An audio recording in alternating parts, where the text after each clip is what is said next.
அஸ்ஸலாமு அலைக்கும் வரஹ்மத்துல்லாஹி வபரகாத்துஹு. இன்னல் ஹம்துலில்லாஹி நஹ்மதுஹு வ நஸ்தஈனுஹு வ நஸ்தக்ஃபிருஹு வ நு'மினு பிஹி வ நதவக்கலு அலைஹி. அஊது பில்லாஹி மின் ஷுரூரி அன்ஃபுஸினா வ மின் ஸய்யிஆத்தி அஅமாலினா. மன் யஹ்திஹில்லாஹு ஃபலா முضில்ல லஹு வ மன் யுض்லில் ஃபலா ஹாதிய லஹு. அஷ்ஹது அல்லா இலாஹ இல்லல்லாஹு வஹ்தஹு லா ஷரீக லஹு வ அஷ்ஹது அன்ன முஹம்மதன் அப்துஹு வ ரசூலுஹு. அம்மா பஅத். கான நபி ஸல்லல்லாஹு அலைஹி வஸல்லம் இன்ன அஸ்தகல் ஹதீஸ் கிதாபுல்லாஹ் வ அஹ்ஸனல் ஹதீ முஹம்மது ஸல்லல்லாஹு அலைஹி வஸல்லம். ஷர்ருல் உமூரி முஹ்தஸாத்துஹா குல்லு முஹ்தஸத்தின் பித்ஆ குல்லு பித்ஆத்தின் லலாலா குல்லு லலாலத்தின் ஃபின்னார். உங்களை ஒரே ஒரு ஆத்மாவில் இருந்து படைத்த உங்கள் இறைவனை அஞ்சிக் கொள்ளுங்கள் என்ற ஏக இறைவனின் எச்சரிக்கையும், அல்லாஹ்வை அஞ்ச வேண்டிய விதத்தில் அஞ்சுங்கள், நீங்கள் முஸ்லீமாக தவிர மரணித்து விடாதீர்கள் என்ற எல்லாம் வல்ல அல்லாஹ்வின் அறிவுரையும் உங்களுக்கும் எனக்கும் நினைவுபடுத்தியவனாக இந்த ஜும்மா உரையை ஆரம்பம் செய்கிறேன். கண்ணியத்துக்குரிய எல்லாம் வல்ல அல்லாஹ்வின் நல்லடியார்களே, அல்ஹம்து சூராவின் விளக்கத்தை நாம் தொடராக பார்த்து வருகிறோம். அதில் இறுதியாக மாலிக் யௌமித்தீன், நியாய தீர்ப்பு நாளின் அதிபதி என்பதை வரை பார்த்திருக்கிறோம். அந்த செய்தியில கூடுதலாக சில விளக்கங்களை இன்று நான் உங்களிடத்திலே சொல்ல வேண்டும் என்று ஆசைப்படுகிறேன். நாம் சென்ற வாரம் பார்த்ததில் பெரும் பெரும் நபிமார்கள் கூட அந்த நாளில் இறைவன் முன்னால் அஞ்சி நடுங்கி பயந்து நான் அல்லாஹ்விடத்திலே பேசுவதற்கு வரமாட்டேன் என்று எல்லா நபிமார்களும் கைவிரித்து விடுவார்கள் மக்களுக்கு என்று நாம் பார்த்தோம். அதில் இறுதியாக நபிகள் நாயகம் ஸல்லல்லாஹு அலைஹி வஸல்லம் அவர்களிடத்திலே சென்று மக்கள் கேட்கிற போது நபிகள் நாயகம் ஸல்லல்லாஹு அலைஹி வஸல்லம் அவர்கள் கூட அல்லாஹ்விடத்திலே எதுவும் கேட்காமல் அரிசுக்கு கீழாக சென்று இறைவனிடத்திலே சஜிதாவிலே வீழ்ந்து இறைவனை போற்றி புகழ்ந்து இறைவனை பெருமைப்படுத்துவார்கள். இறுதியாக இறைவன் அங்கே அவருக்கு கூட சிபாரிசு செய்ய வேண்டும் என்கிற, பரிந்துரை செய்ய வேண்டும் என்கின்ற அனுமதியை கொடுக்காமல் இறைவன் என்ன சொல்கிறார்? நீங்கள் சொர்க்கத்திற்கென்று கேள்வி கணக்கில்லாமல் சொர்க்கம் செல்லக்கூடிய 70,000 அல்லது 7 லட்சம் மக்களை அழைத்து கொண்டு நீங்கள் சொர்க்கம் செல்லுங்கள் என்றுதான் அவருக்கு கூட சொல்லப்படும். நபிகள் நாயகம் ஸல்லல்லாஹு அலைஹி வஸல்லம் அவர்கள் அந்த கேள்வி கணக்கு இல்லாமல் சொல்லக்கூடிய அந்த 7 லட்சம் பேரை அழைத்து கொண்டு முதலாக அவர்கள் சொர்க்கத்துக்கு செல்வார்கள் என்கிற செய்தியை நாம் பார்த்தோம். இந்த செய்தியை நபிகள் நாயகம் ஸல்லல்லாஹு அலைஹி வஸல்லம் சொல்கிற போது இன்னொரு செய்தியையும் கூடுதலாக சொன்னார்கள். என்ன சொன்னார்கள்? லா உல்ஃபி அன்ன அஹதுக்கும் யௌமல் கியாமத்தி அலா ரகபத்தி சாகு. நீங்கள் அந்த நாளில் என்னிடத்திலே வந்து பிறரிடத்திலே மோசடி செய்த பொருளோடு என்னிடத்திலே வந்து யா ரசூலுல்லாஹ் அஹ்ர்னி, என்னை நீங்கள் காப்பாற்றுங்கள் என்று சொல்லிவிட வேண்டாம். என்ன அந்த இடத்துல சொல்றாங்க? நீங்கள் பிறரிடத்திலே மோசடி செய்த பொருளோடு, நம்ம ஏதோ ஒரு பொருளை மோசடி செஞ்சோம்னா அந்த பொருளை நாளை மறுமையில் அந்த நாளில் தோளிலே சுமந்தவர்களாக வருவார்கள். ஆட்டை மோசடி செஞ்சா ஆட்டை தூக்கிட்டு வருவான், ஒட்டகத்தை மோசடி செஞ்சா ஒட்டகத்தை தூக்கிட்டு வருவான், அல்லது நிலங்களை சொத்துக்களை எது மோசடி செய்கிறானோ அதை தோளிலே தூக்கி கொண்டு அங்கே வருவார்கள். வந்து கேட்பார்கள், யா ரசூலுல்லாஹ் எங்களை காப்பாற்றுங்கள் என்று நீங்கள் கேட்டுவிட வேண்டாம். அப்படி நீங்கள் கேட்டால் அங்கே உங்களுக்காக என்னால் எதுவும் செய்ய முடியாது, நான் இப்போதே உங்களுக்கு சொல்லிட்டேன் என்று நபிகள் நாயகம் ஸல்லல்லாஹு அலைஹி வஸல்லம் அவர்கள் அங்கே சொல்வார்கள் என்ற செய்தியை நம்ம பார்க்கிறோம். இந்த கூடுதல் விளக்கத்துக்காக அடுத்ததாக அந்த நாளில் முழு அதிகாரமும் அல்லாஹ்வுக்கு தான். நம்ம பார்த்த வரையிலும் முழு அதிகாரமும் எந்த நபிமார்களுக்கும் கிடையாது, எந்த மகான்களுக்கும் கிடையாது, எந்த பெரியார்களுக்கும் கிடையாது. நீங்கள் அமலிலே அல்லது அல்லாஹ்வின் கட்டளைகளை பின்பற்றுவதை உயர்ந்தபட்ச ஒரு கொள்கையோடு இருந்தாலும் சரி, செய்திருந்தாலும் சரி, அவர்களுக்கும் அங்கே எந்த அனுமதியும் பரிந்துரை செய்கிற அல்ல மற்றவர்களை காப்பாற்றுகிற எந்த அதிகாரமும் அங்கே இல்லை என்பதை நம்ம பார்த்தோம். அந்த நாளில் யாரையும் காப்பாற்ற முடியாது அப்படிங்கிறத நம்ம பார்த்தோம். இதுல அல்லாஹ் என்ன சொல்றான்? முதல்ல அல்ஹம்துலில்லாஹ், அல்லாஹ்வுக்கு தான், அல்ஹம்துலில்லாஹி ரப்பில் ஆலமீன், அகிலத்தை படைத்திருக்கிற இறைவனுக்கு தான் எல்லா புகழும். அல்லாஹ்வுக்கு எதனால் எல்லா புகழும்? இறைவன் அகிலத்தை படைத்திருக்கிறான், அதனால் எல்லா புகழும் இறைவனுக்கு. மாலிக் யௌமித்தீன், நியாய தீர்ப்பு அல்ஹம்துலில்லாஹி ரப்பில் ஆலமீன் அர் ரஹ்மான் இர் ரஹீம். அந்த அதிகாரம் இருக்கிற இந்த உலகத்தை எல்லாம் படைத்திருக்கிறேன், பரிபாலிக்கிறேன், அதற்காக எல்லா அதிகாரமும் எனக்கு தான் இருக்குன்னு சொல்றாங்கல்ல. அந்த அதிகாரம் இருக்கக்கூடிய பெரும்பாலும் உலகத்தில் எப்படி நடந்துக்கிறான்? அதிகாரம் இருந்தால் கொடூரமாக கடுமையாக மக்களிடத்தில் நடக்கிறத பார்க்கிறோம். அப்படி இருக்கக்கூடாது என்பதற்காக இறைவன் என்ன சொல்றான்? அர் ரஹ்மான் அர் ரஹீம், நான் அளவற்ற அருளாளன், நிகரற்ற பேர் அன்புடையவன. அதிகாரம் எல்லாம் எனக்கு தான் இருக்கு. இந்த பிரபஞ்சத்தை நான் தான் படைத்திருக்கிறேன், அத்தனையும் நான் தான் பராமரிக்கிறேன். அதனால் நான் கடுமையானவன் அல்ல, நான் அளவற்ற அருளாளன், நிகரற்ற பேர் அன்புடையோன் என்பதை அறிமுகப்படுத்துகிறான். அடுத்ததா என்ன சொல்றான்? நியாய தீர்ப்பு நாளின் அதிபதி என்பதெல்லாம் வரிசையா பார்த்தோம். நியாய தீர்ப்பு நாளின் அதிபதி, அதற்காகத்தான் அவன் மாலிக் யௌமித்தீன், நியாய தீர்ப்பு நாளின் அதிபதி என்பதற்காகத்தான் எல்லா புகழும் எனக்கு. அல்ஹம்துலில்லாஹி ரப்பில் ஆலமீன், அகிலத்தை படைத்திருக்கிற இறைவனுக்கு, அவன் அளவற்ற அருளாளனாக, நிகரற்ற பேருமுடையவனாக, நியாய தீர்ப்பு நாளின் அதிபதியாக இருப்பதால் எல்லா புகழும் அவனுக்கு என்கிற செய்தியை இதோட அல்லாஹ் சொல்லி முடிக்கிறான். இந்த அல்ஹம்துலில்லாஹ்ங்கிறதுக்கு அவன் என்னென்ன தன்மைகளை சொல்கிறான் என்கிற செய்தியை நம்ம பார்க்கணும். இப்போ நம்ம போன வாரம் சொன்ன ஒரு கூடுதலான ஒரு செய்தி என்ன சொன்னோம்? கேள்வி கணக்கு இல்லாமல் ஒரு 70,000 அல்லது 7 லட்சம் பேர் சொர்க்கம் செல்வார் இல்லையா, அவர்களுக்கான தகுதியை நபிகள் நாயகம் ஸல்லல்லாஹு அலைஹி வஸல்லம் அந்த இடத்துல சொல்றாங்க. நம்ம இந்த இடத்துல அதை புரிஞ்சுக்கணும். நம்ம ஏற்கனவே ஒரு இடத்துல சொன்னோம், என்ன சொன்னோம்? அந்த கடுமையான அந்த நாள் அரிசிக்கு கீழாக 7 வகையான பேத்துக்கு நிழல் கிடைக்கும் என்கிற சொன்னோம். அப்ப அந்த நாள் எவ்வளவு கடுமையானது. அந்த நாள்ல இருந்து பாதுகாத்துக் கொள்வதற்கு அடுத்தப்புறம் சொர்க்கமெல்லாம் விசாரணைக்கு பிறகு அவன் சொர்க்கமே சென்றாலும் சரி, அவன் நம்ம எல்லாம் சொர்க்கவாசி. ஆனால் அந்த நாளிலே 50,000 ஆண்டுகளுக்கு நிகரான அந்த நாளில் அந்த ஒரு நாள் எப்படி நம்மால் அந்த இடத்துல நிற்க முடியும் என்பதற்கு பல செய்தி நம்ம பார்த்திருக்கோம். எவ்வளவு கடுமையாக இருக்கும், அது எப்படி வேர்வை துளிகளால் மக்கள் நிறைந்திருப்பார்கள், அந்த சூரியன் எப்படி அருகாமையில் இருக்கும், அவ்வளவு கடுமையான அந்த நாள்ல அல்லாஹ்வுடைய அரிசி கிடைக்குமே, அது 7 வகையான பேத்து கிடைக்கும். அது என்னென்னங்கிற விரிவான விளக்கத்தை நம்ம ஏற்கனவே சொல்லியிருக்கோம். அதுல ஒருவராக நம்ம இருக்கணுங்கிறத நம்ம கவனத்தில் வச்சுக்கணும். அதோடு கூடுதலாக அந்த விசாரணை முடிவதற்கு முன்பாக இந்த நபிமார்கள் எல்லாம் சிபாரிசு செய்ய முடியாது, நாங்கள் அல்லாஹ்கிட்ட பேச முடியாது என்று முடிஞ்ச பிறகு நபிகள் நாயகம் ஸல்லல்லாஹு அலைஹி வஸல்லம் அவர்கள் சஜிதால வீழ்ந்து அவர்கள் மூலமாக நபிகள் நாயகம் ஸல்லல்லாஹு அலைஹி வஸல்லம் அவர்களோடு 70,000 பேரோ அல்லது 7 லட்சம் பேரோ அவர்களோடு முதலாக சொர்க்கம் செல்கிறார்களே, அதிலே நம்ம ஒருவராக இருக்க வேண்டும். அதற்கு நமக்கு என்ன தகுதி வேண்டும் என்பதை நபிகள் நாயகம் ஸல்லல்லாஹு அலைஹி வஸல்லம் சொல்கிறார்கள். அது என்ன தகுதியை சொல்றாங்க? அவர்கள் ஓதி பார்த்திருக்க மாட்டார்கள், மந்திரித்து பார்த்திருக்க மாட்டார்கள் என்று ஒரு செய்தி சொல்றாங்க. அடுத்தது பறவை சகுனம் பார்த்திருக்க மாட்டாங்க. அடுத்ததாக எல்லா விஷயத்துக்கும் அல்லாஹ்வை சார்ந்திருப்பார்கள் என்று இந்த 3 பண்புகளை சொல்றாங்க. இப்போ இதை நம்ம கூடுதலான விளக்கத்தோடு சரியான புரிதலோடு இதை புரிந்து கொண்டால் சார் அந்த நாளில் ஒன்று நம்ம அரிசிக்கு கீழாக நிழல் கிடைக்கணும், அதுல ஒரு 7 சாராரில் ஒருவராக நாம் இருப்பதற்கு முயற்சி செய்யணும். அது இல்லைன்னு சொன்னா அதுல கட்டாய முயற்சி செய்யணும். அதோடு சேர்த்து இந்த 70,000 பேரிலோ அல்லது 7 லட்சம் பேரிலோ ஒருவராக நாம் இருக்க வேண்டும். அதற்கு மிக எளிமையான வழியை நபிகள் நாயகம் ஸல்லல்லாஹு அலைஹி வஸல்லம் சொல்றாங்க. என்னது? அந்த மந்திரித்து பார்க்க மாட்டார்கள், ஓதி பார்க்க மாட்டாங்க. இப்ப நம்ம பெரும்பாலும் இன்னைக்கு ஒரு வீடியோ பார்க்கும்போது சொல்றாரு, ஒரு சுன்னத் ஜமாத் சேர்ந்த ஒருத்தர் என்ன சொல்றாருன்னா, ருக்கியா, ஓதி பார்த்தலுக்கு ருக்கியா அப்படின்னு பேர். அதற்கு நாங்கள் பயிற்சி வகுப்பு நடத்துகிறோம், 3 மாத பயிற்சி வகுப்பு நடத்துகிறோம். அதில் நீங்கள் வந்தீங்கன்னு சொன்னால் அதில் என்னென்ன எதுக்கெல்லாம் ஓதி பார்க்கணும், என்னென்னலாம் இருக்குது, எப்படி ஓதி பார்க்கணும் என்கிற பயிற்சியை நாங்கள் நடத்துகிறோம் அப்படின்னு சொல்கிறார். அதில் என்னென்னலாம் சொல்கிறாருன்னு சொன்னால், சூனியம் ஒரு மனுஷனுக்கு வைக்கப்பச்சுன்னா அவனுக்கு எப்படி நம்ம ஓதி பார்க்குறது, இந்த ஹதீஸோடு நீங்கள் சம்மந்தப்படுத்தி பாருங்கள். நாளைக்கு மறுமையில் விசாரணை இல்லாமல் ஒரு கூட்டம் சொர்க்கம் செல்ல இருக்கிறது. இந்த ஹதீஸை அவர்களும் படித்திருக்கிறார்கள். ஆனால் அவர்கள் என்ன சொல்கிறார்கள்? நாங்கள் ஓதி பார்ப்பதற்கு நாங்கள் பயிற்சி வகுப்பு நடத்துகிறோம். எதற்கெல்லாம் ஓதி பார்க்கறதுக்கு? சூனியம் ஒரு மனுஷனுக்கு வைக்கப்பட்டுச்சுன்னு சொன்னால் அவனுக்கு எப்படி எதை ஓதணும்னு சொன்னால் சூனியம் எடுக்கப்பட்டுரும், சூனியம் அவனுக்கு இருந்து விளைகிறோம். அடுத்தது கண் சிருஷ்டி ஏற்படுச்சுன்னு சொன்னால் அவனுக்கு எப்படி ஓதி பார்த்தோம்னு சொன்னால் அவனுக்கு அந்த கண் சிருஷ்டி விலகும், அதுக்கு நாங்கள் சொல்லித்தரோம். அடுத்ததா நோய்க்கு நம்ம எப்படி ஓதி பார்க்கணும், இதற்கெல்லாம் நாங்கள் பயிற்சி வகுப்பு நடத்துகிறோம் அப்படின்னு ஒருத்தர் பேசுகிறார். ஒரு 2-3 மாதத்துக்கு முன்னாடி அவர் பயிற்சி வகுப்பு நடத்தியிருக்காங்க.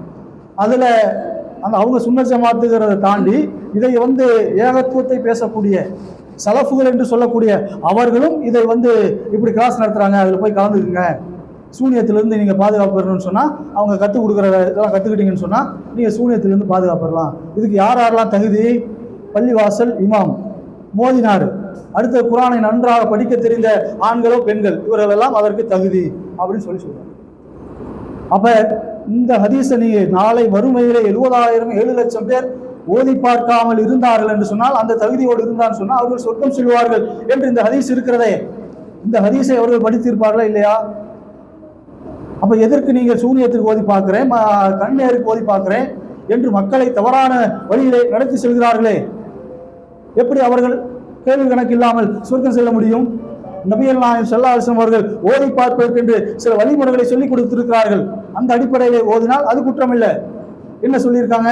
நபிகள் நாயகம் ஸல்லல்லாஹு அலைஹி வஸல்லம் அவர்கள் சொன்ன நேரடியான செய்திகள் பல இருக்கிறது. புகாரில செய்தி இருக்குது. என்ன சொல்றாங்க?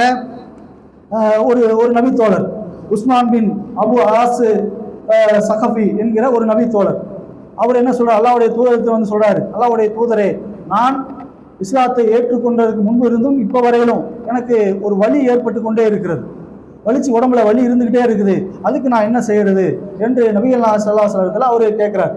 இப்போ இது ஒரு நோய் தானே, இதற்கு நீங்கள் எப்படி ஓதிக்கொள்ள வேண்டும் என்று சொல்லி நபிகள் நாயகம் ஸல்லல்லாஹு அலைஹி வஸல்லம் அவர்கள் வழிகாட்டுகிறார். என்ன சொல்றாங்க? உங்களுக்கு எந்த இடத்துல வலி இருக்கிறதோ அந்த இடத்துல உங்கள் வலது கையை வைத்துக்கொண்டு பிஸ்மில்லா என்று 3 முறை சொல்லுங்கள். எந்த இடத்துல வலி இருக்குதோ அந்த இடத்துல உங்கள் வலது கையை வைத்துக்கொண்டு பிஸ்மில்லா என்று 3 முறை சொல்லுங்கள். சொல்லிட்டு நபிகள் நாயகம் ஸல்லல்லாஹு அலைஹி வஸல்லம் சொல்றாங்க, அதே இடத்துல கையை வைத்துக்கொண்டு 7 முறை இன்னொரு துஆவை சொல்லுங்க. என்ன? அவுது பில்லாஹி வ குத்ரத்திஹி மின் ஷர்ரி மா அஜ்து வ உஹாதிரு. இந்த துஆவை நீங்க அந்த வலி உள்ள இடத்துல கையை வச்சுக்கொண்டு 7 முறை சொல்லுங்க. இது முஸ்லிம்ல 4430வது செய்தியாக பதிவு செய்யப்பட்டிருக்கு. இது ஓதிக்கொள்வதற்கு நபிகள் நாயகம் ஸல்லல்லாஹு அலைஹி வஸல்லம் அவர்கள் வழிகாட்டியிருக்காங்க. இதுல எங்கேயும் கண்ணேர் வரல, சூனியம் வரல, உனக்கு ஒரு நோய் இருக்குதா, நீயா ஓதி பார்த்துக்க என்று சொல்றாங்க. அடுத்த நபிகள் நாயகம் ஸல்லல்லாஹு அலைஹி வஸல்லம் அவர்கள் இரவுல படுக்க போறப்ப என்ன செய்வாங்க? தினமும் என்ன செய்வாங்க சொன்னா, குல் வல்லா சூரா, குல்லு ரப்பில் ஃபலக், குல்லு ரப்பின் நாஸ், இந்த 3 சூறாவையும் ஓதி கையில ஊதி உடல் முழுவதும் தடவி கொள்வார்கள் என்கிற அந்த செய்தியை நம்ம பார்க்கணும். அதை ஆயிஷா ரலியல்லாஹு ஒரு முறை உடல்நிலை சரியில்லாத இருந்தபோது நபிகள் நாயகம் ஸல்லல்லாஹு அலைஹி வஸல்லம் அவர்கள் கையில ஊதி தடை விட்டாங்க. அவங்களால முடியல, அந்த நேரத்தில் ஊதி தடை விட்டாங்க என்கிற செய்தியை நம்ம பார்க்குறோம். அதை தாண்டி சூரியத்துக்கோ அல்லது கண்ணீருக்கோ இப்படியா நபிகள் நாயகம் ஸல்லல்லாஹு அலைஹி வஸல்லம் எதுக்கு ஓதியிருக்காங்க? ஒரு நோய் ஏற்பட்டாலோ, நோய் ஏற்பட்டால் ஓதியிருக்காங்க, வலி ஏற்பட்டால் ஓதியிருக்காங்க. மற்ற வேற எதுக்கும் ஓதுனதாக எந்த செய்தியும் எங்கேயும் இல்லை. ஒரு தேள் கடிக்கு ஓதுனதாக ஒரு செய்தி பார்க்கணும். நபி தோழர்கள் ஒரு அரபு பிரதேசத்துக்கு பயணம் மாறி போகிறாங்க. அங்கேருந்து அரபு குழுக்களுடைய தலைவர் ஒருத்தர், அவர் என்ன ஆயிடுச்சு, அங்கே போகிறாங்க. அந்த காலத்தினுடைய வழிமுறை என்னன்னு சொன்னால், அந்த ஒரு ஊர்லேருந்து இன்னொரு ஊருக்கு போனோம்னு சொன்னால் அந்த காலத்தில் ஹோட்டலோ வேறு எதுவும் இருக்காது. அப்போ என்னன்னா, அந்த பகுதியில் இருக்கக்கூடிய ஊருக்கு புதுசாக வந்தால் அவங்களுக்கு உணவு கொடுக்கணுங்கிறது எழுதப்படாத ஒரு சட்டம். இதுதான் ஒரு ஊருக்கு ஒரு ஆள் வந்துட்டான்னு சொன்னால் 10 பேர் வந்தாலும் சரி அவங்களுக்கு உணவு கொடுக்கணும் என்பது அன்றைய வழிமுறை. இவங்க போகிறாங்க, ஆனால் அந்த ஊரில் யாரும் இவங்களுக்கு சாப்பாடு தர மாட்டாங்க, சாப்பாடு தரல. அப்புறம் அவங்க தங்கி இருக்கிறாங்க. அந்த குழு தலைவனுக்கு தேள் கடிச்சிருச்சு.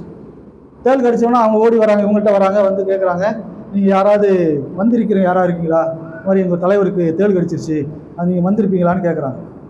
அப்போ அவங்க என்ன சொல்கிறாங்க, சாப்பாடு தரல, அதனால் நீங்கள் இவ்வளவு ஆடு அல்லது ஏதோ பொருளை தந்தால் தான் நாங்கள் ஓதி பார்ப்போம்னு சொல்கிறோம். சரி, சரியாச்சுன்னா நாங்கள் தரோம் அப்படின்னு சொல்கிறாங்க. அப்போ வந்து அல்ஹம்து சூறாவை ஓதுறாங்க, அவருக்கு விஷம் இறங்கிடுது, நல்லா ஆயிடுறாரு. அப்போ அவங்களுக்கு வந்து சில ஆடுகள் 100 ஆடுகளை ஏதோ சொல்கிறாங்க, 100 ஆடுகளை கொடுக்குறாங்க.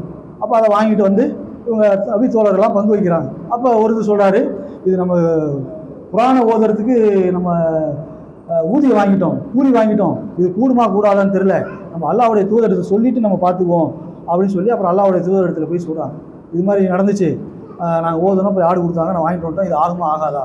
அப்படின்னா அல்லாஹ்வுடைய தூதரை சிரித்து கொண்டு என்ன சொல்கிறாங்க, எப்படி அல்ஹம்து சூரத்துல் ஃபாத்திஹா வந்து இவளுக்கு ஓதி பார்க்கறது என்று உனக்கு எப்படி தெரியும் அப்படின்னு கேட்டுட்டு அவங்க சிரித்தாங்க, எனக்கு அதில் ஒரு பங்கு கொடுங்க அப்படின்னு சொல்லி நபிகள் நாயகம் ஸல்லல்லாஹு அலைஹி வஸல்லம் வாங்கி கொண்டார்கள் என்ற செய்தி பார்க்கணும். இந்த இடத்துல என்ன, அந்த ஒரு இடத்துக்கு போகிறாங்க, அன்றைக்கு இருக்கிற ஒரு வழிமுறை என்னன்னு சொன்னால், உணவு, அந்த ஒரு ஊருக்கு போனால் உணவு கொடுக்கணுங்கிறது ஒரு வழிமுறை.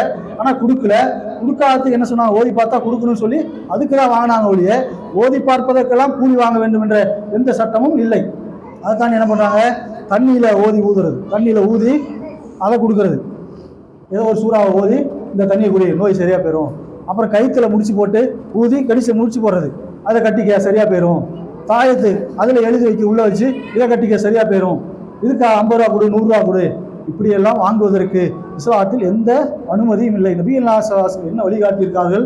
உங்களுக்கு நோய் ஏற்பட்டால் நீங்கள் இந்த சூறாவை ஓதிக்கொள்ளுங்க. அளவும் சூறா ஓதுங்க, குழுவல்லா சூறா ஓதுங்க, குள்ள ரப்பின் வழக்க ஓதுங்க, குள்ள ரப்பின் நாச ஓதுங்க, ஓதி நீங்கள் தடவிக்குங்க. அல்லது ஓத தெரியாதவர் இருக்காங்கன்னா அவங்களுக்கு நீங்கள் ஓதி விடுங்க, அவ்வளோதான்.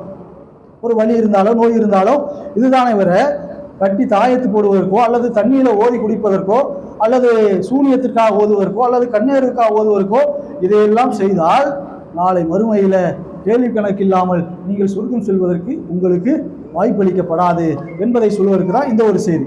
அடுத்ததாக என்ன சொல்றான்னு சொன்னா சகுனம், பறவை சகுனம். இதில் நம்ம ஓரளவுக்கு ஓதி பார்ப்பதில் கவனமாக இருக்கும். நமக்குள்ள ஓதிக்கணும். நம்ம பெரும்பாலும் அதை செய்ய மாட்டோம்.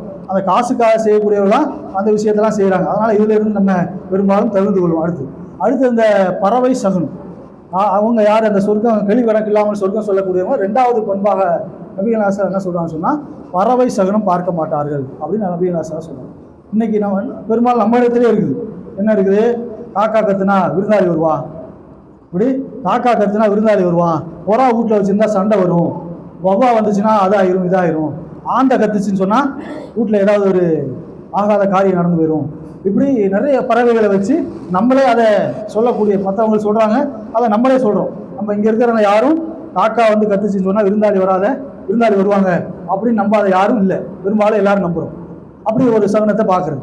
அப்புறம் ஆண்டை கத்துச்சின்னு சொன்னால் வீட்டில் எவனா காலி ஆயிடுவான், பக்கத்தில் ஏதாவது காலி ஆயிடுவான் அப்படின்னு நினைக்கிறது. இப்படி நிறைய விஷயங்கள். என்ன நான் இன்னைக்கு அதுக்காக பார்த்தேன், அதில் காக்காயை போட்டிருக்கான். காக்கா எதுக்கு போட்டிருக்கான்னு சொன்னால் காக்கா வலது பக்கமாக பிறந்தா நல்லது நடக்கும், காக்கா எச்சம் மேலே விழுந்துருச்சுன்னு சொன்னால் அது நல்லது நடக்கும், காக்கா மேலே வந்து உட்காந்துச்சுன்னா கெட்டது நடக்கும். காக்காவுக்கு இத்தனை கதை சொல்கிறான். ஒவ்வொரு பறவைக்கும் நிறைய கதைகளை சொல்கிறாங்க. அன்றைக்கு அந்த அரபு மக்களும் அப்படி நம்பிக்கொண்டு இருந்தார்கள். பறவைகளை பிடிச்சி என்ன பண்ணுவான்னா பறக்க விடுறது.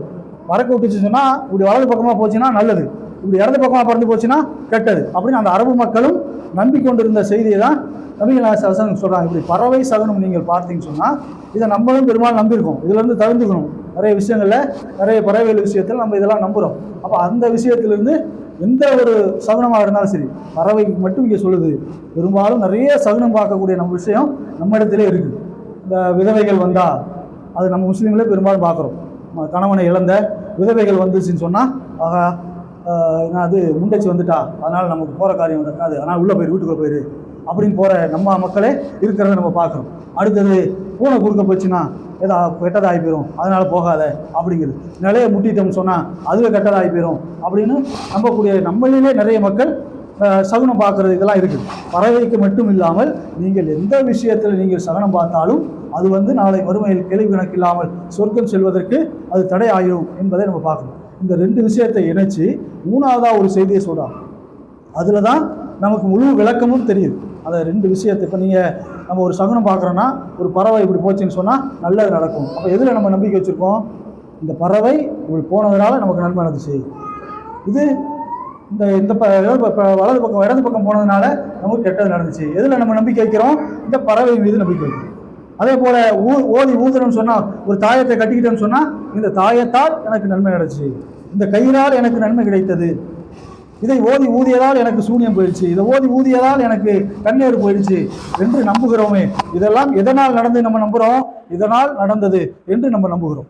ஆனால் இதற்கெல்லாம் உத்தாய்ப்பாக நபிகள் நாயகம் ஸல்லல்லாஹு அலைஹி வஸல்லம் சொல்கிறார்கள், இந்த ரெண்டு விஷயத்தையும் சேர்த்து நீங்கள் எதனால் இது நடந்தது என்பதை நாம் எங்கே புரிந்து கொள்ள வேண்டும் சொன்னால், அவர்கள் எந்த பண்போடு இருப்பார்கள் என்று சொன்னால் அல்லாஹ்வையே சார்ந்து இருப்பார்கள். இந்த சூனியம் இது என்ன சகுனத்தையும் பார்க்க மாட்டாங்க, ஓதி பார்க்க மாட்டாங்க, நடப்பதெல்லாம் அல்லாஹ்வால தான் நடந்துச்சு என்று அல்லாஹ்வை சார்ந்து இருப்பார்கள் என்கிற செய்தியிலிருந்து இதை நம்ம புரிந்து கொள்ள முடியும். மற்ற எந்த விஷயம் நடந்தாலும் சரி, எந்த சோதனைகள் வந்தாலும் சரி, எந்த கஷ்டங்கள் வந்தாலும் சரி, எந்த துன்பங்கள் வந்தாலும் சரி, எது நடந்தாலும் சரி, குடும்பத்தில் பிரச்சனை ஆனாலும் சரி, எதுவாக இருந்தாலும் இது அல்லாஹ்வால் தான் நடந்தது என்கிற முழுமையான நம்பிக்கை இருந்தால் மட்டும்தான் நாளை மறுமையிலே அந்த நாளிலே நாம் கேள்வி கணக்கு இல்லாமல் சொர்க்கம் செல்லக்கூடிய வாய்ப்பு நமக்கு கிடைக்கும் என்பதை இந்த செய்தியிலிருந்து நம்ம புரிஞ்சுக்கணும். அந்த அல்லாஹ்வையே மக்கள் சார்ந்து இருப்பார்கள் என்கிற செய்திக்கு இன்ஷா அல்லாஹ் கூடுதலான விளக்கத்தை அடுத்த உரையில் பார்ப்போம். இஸ்லாம்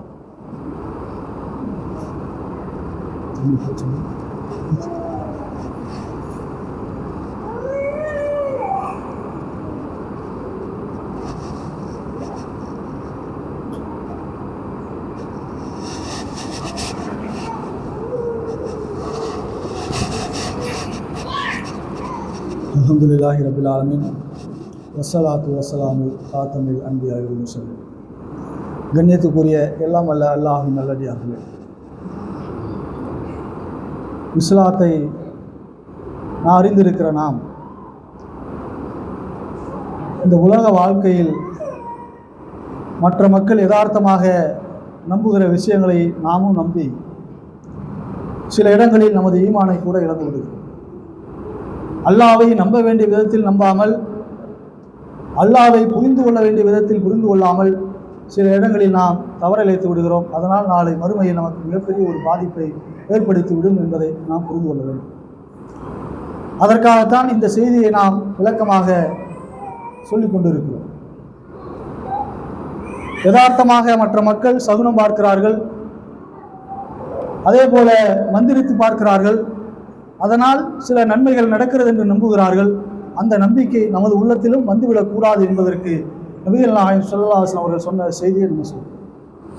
ஒரு முஸ்லீம், அல்லாஹ்வையும் மறுமையையும் நம்பக்கூடிய ஒரு முஸ்லீம், தனக்கு ஏற்படுகிற எந்த ஒரு நல்லதாக இருந்தாலும் சரி அல்லது தீயதாக இருந்தாலும் சரி, அதற்காக முழுமையான பொறுப்பை அல்லாஹ்விடத்திலே சாட்டுகிறார். நபிகள் நாயகம் ஸல்லல்லாஹு அலைஹி வஸல்லம் சொல்கிறார்கள், உன்னுடைய செருப்புடைய வார் அந்து போய்விட்டது. அதை கேட்பது கூட, இறைவா என்னுடைய செருப்புடைய வார் அந்துருச்சு, எனக்கு அதை ஒரு புது செருப்பு வாங்கி கொடு. அதெல்லாம் இதெல்லாம் நம்ம சின்ன விஷயமா நினைப்போம். செருப்பு வந்து போச்சு, அப்பா டைரக்டாக வாங்கி கொடுப்பாரு, இல்லை நம்ம பையில காசு இருக்குது எடுத்துட்டு போய் வாங்கிக்கலாம் என்று நாம் நினைப்போம். ஆனால் அப்படி நினைப்பதை தாண்டி என்னிடத்திலே காசு இருந்தாலும் அல்லது என் தந்தை வாங்கி கொடுத்தாலும் அதற்கு காரணமாக இருப்பவன், அதை உந்துதலாக இருப்பவன் அல்லாஹ் நாட்டம் இருந்தால் மட்டும்தான் அது எனக்கு கிடைக்கும் என்ற முழுமையான நம்பிக்கை நமக்கு இருக்கும். எது கிடைத்தாலும் சரி, அது அல்லாஹ்வுடைய நாட்டம் இருந்தால் மட்டும்தான் அது எனக்கு கிடைக்கும். அது எனக்கு எது நடந்தாலும் சரி அல்லாஹ்வுடைய நாட்டத்தின்படிதான் நடந்திருக்கிறது என்ற முழுமையான நம்பிக்கை நமக்கு இருந்தால் மட்டும்தான் நாளை மறுமையிலே கேள்வி கணக்கு இல்லாமல் நாம் சொர்க்கம் செல்ல முடியும். நபிகள் நாயகம் ஸல்லல்லாஹு அலைஹி வஸல்லம் அவர்கள் ஒரு செய்தியை சொல்கிறார்கள். இந்த ஹதீஸை மட்டும் நம்ம முழுசா புரிஞ்சுக்கிட்டா போதும். பெரும்பாலும் நமது உள்ளம் பள்ளிவாசலில் இருக்கிற போது அல்லாஹ்வின் மீது உறுதியான நம்பிக்கை இருக்கிறது.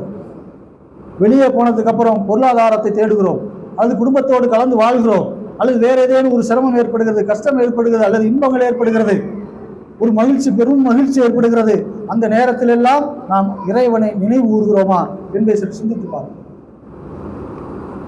எனக்கு மிகப்பெரிய பொருளாதாரம் கிடைத்து விட்டது, இது இறைவனின் நாட்டத்தால் எனக்கு கிடைத்தது என்ற அமைதி வருகிறதா, அல்லது நான் என் உழைப்பால் கிடைத்து விட்டது என்கின்ற ஆணவம் வருகிறதா?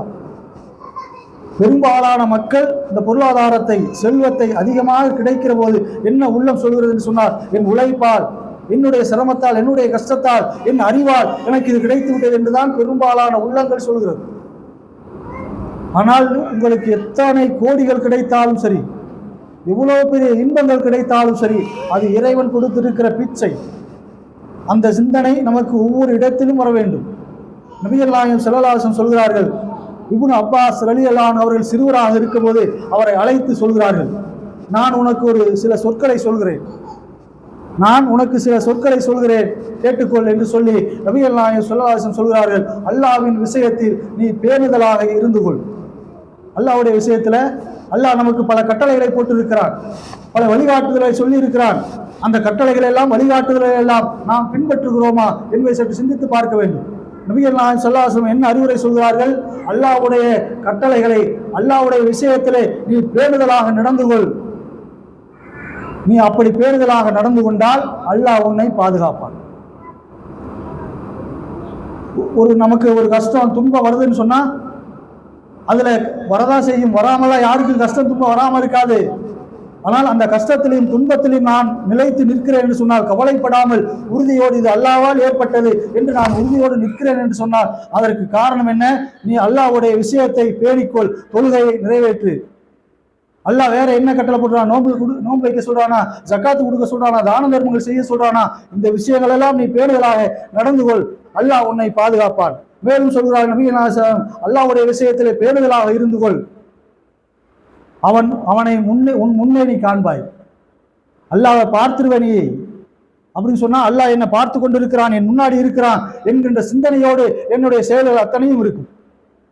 அல்லாஹ்வுடைய விஷயத்துல நீங்க பேணுதலாக இருந்தால் அல்லாஹ்வுடைய பாதுகாப்பு கிடைக்கும். அல்லாஹ்வுடைய விஷயத்துல நீங்க பேணுதலாக இருந்தால் அல்லாஹ்வை நீங்க பார்ப்பது போல் உங்களுடைய செயல்கள் அமைந்திருக்கும் என்று நபிகள் நாயகம் ஸல்லல்லாஹு அலைஹி வஸல்லம் சொல்லிவிட்டு சொல்கிறார்கள், நீ எதையாவது கேட்பதாக இருந்தால் அல்லாஹ்விடத்தில் மட்டுமே கேள். நீ எதையாவது கேட்பதாக இருந்தால் அல்லாஹ்விடத்தில் மட்டும் கேள். செருப்பு வார் அந்து போச்சு, இறைவா எனக்கு புது செருப்பு வேணும், அல்லாஹ்ட்ட முதல்ல கேட்டுட்டு அப்புறமா போய் உன் தந்தை இடத்துல கேளு, அல்லது தாய் இடத்துல கேளு, அல்லது உன்னிடத்துல பையில இருக்கிற காசை எடுத்துட்டு போய் வாங்கு.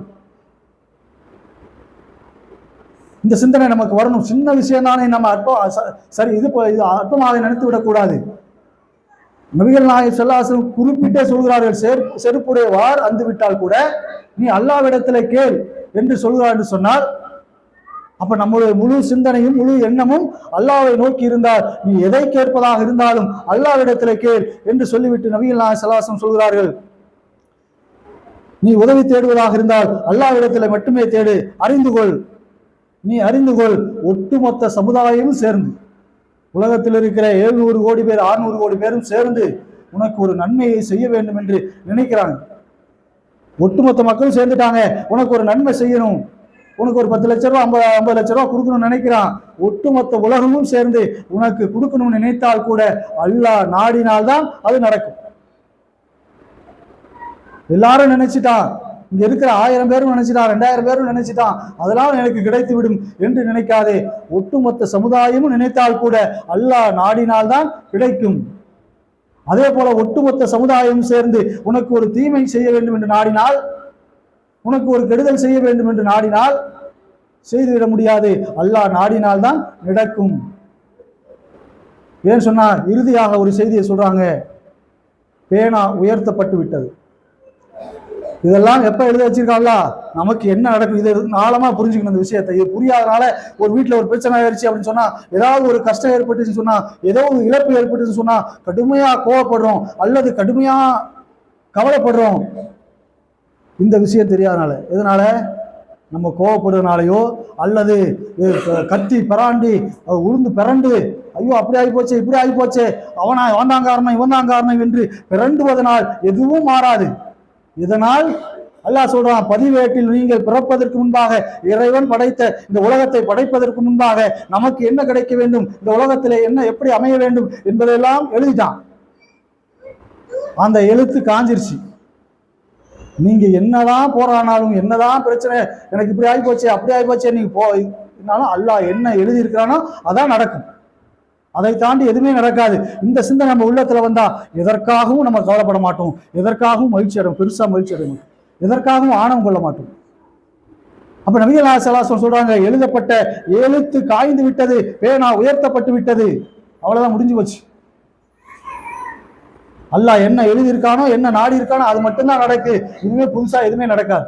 இந்த விஷயத்தை நாம் தெரிந்து கொண்டால் உலகம், நம்முடைய வாழ்க்கை சீராக சிறப்பாக அமைதியாக எந்த ஆரவாரமும் இல்லாத ஒரு நதியை போல அழகாக ஓடிக்கொண்டிருக்கும். இதை ஒவ்வொரு நாளும் நாம் நினைவுபடுத்தி கொண்டே இருக்கணும். எல்லாம் அல்லாஹ்வால் தான், நான் அல்லாஹ்வை சார்ந்து இருக்கிறேன், அல்லாஹ் தான் எனக்கு உதவி செய்யக்கூடியவன், அல்லாஹ் தான் எனக்கு தீமை செய்யக்கூடியவன், அல்லாஹ் தான் எனக்கு நோயை கொடுத்திருக்கிறான், அல்லாஹ்விடத்திலே நான் கேட்கிறேன் என்று எல்லாவற்றுக்கும் அல்லாஹ்வை நாம் பொறுப்பாக்கி விட்டால் நிச்சயமாக நமது வாழ்க்கை ஒரு அற்புதமான சிறப்பான மகிழ்ச்சியான ஒரு வாழ்க்கையாக நம்மை கடந்து போகும் என்பதை புரிந்து கொள்ளக்கூடிய நன்மக்களாக இறைவன் உங்களையும் என்னையும் ஆக்கியலும் பிரார்த்தனையோடு என் உரையை நிறைவு செய்ய. அஸ்ஸலாமு அலைக்கும்.